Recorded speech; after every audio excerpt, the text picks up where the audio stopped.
In a humble cottage in a valley lived a widowed woman and her 2 daughters.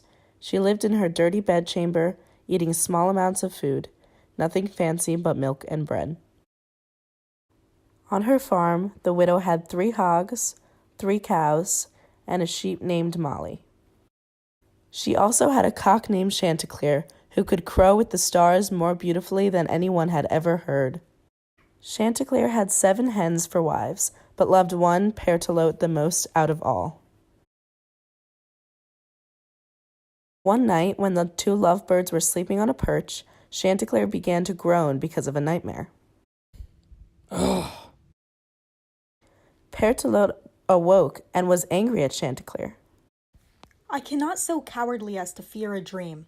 It is only digestion. Take a laxative, would you, and be a man. Besides, the great Cato said, pay no attention to dreams. You mustn't be so naive, Pertelote. Dreams are predictions and should not be laughed at. Take this story, for example. Once, 2 friends went on a pilgrimage. They arrive at a town so crowded that they cannot find anywhere to sleep, so they split up for the night. One ended up in a barn sleeping on hay, but the other was lucky and found a room. The lucky friend dreamt of his friend calling out to help, begging for help, for he was to be murdered that night. He dreamt this twice, and on the 3rd dream, his barn-sleeping friend proclaimed that he was now dead, and his body is hidden in a dung cart. The friend wakes up and immediately goes to where his friend was staying for the night, but cannot find him. He goes into town and finds a dung cart, tips it over, and finds his dead friend inside, just as the dream predicted. You do not believe me yet? Here's another anecdote. There were once 2 sailors who were getting ready for a long journey, but the night before they were supposed to leave, one sailor woke up to a strange man beside his bed. That man said, If you sail tomorrow, you will be drowned. That is all I have to say. The sailor woke up to tell his partner, but the other sailor claimed the dream did not matter and he sailed anyway alone. He drowned, and his ship sank. Take, for example, the son of the king of Mercia, who saw a murder in his dream. His nurse then told him to take guard of himself, but the young prince did not take the advice seriously. As he was only 7 years old, soon after, he was murdered. Listen to the tales of David, Joseph, the king of Egypt, even of the king of Lydia, who predicted his own hanging through his dream.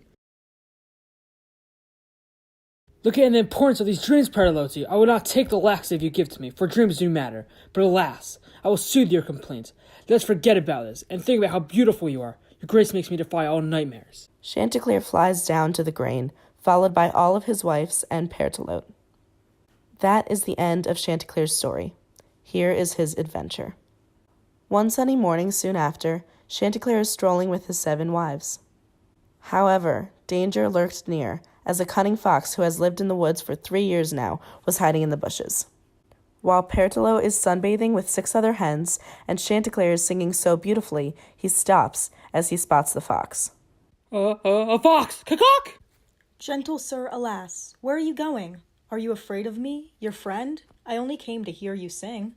Chanticleer is flattered and begins to crow very loudly, but the fox quickly grabs the cock in his jaws. Ah!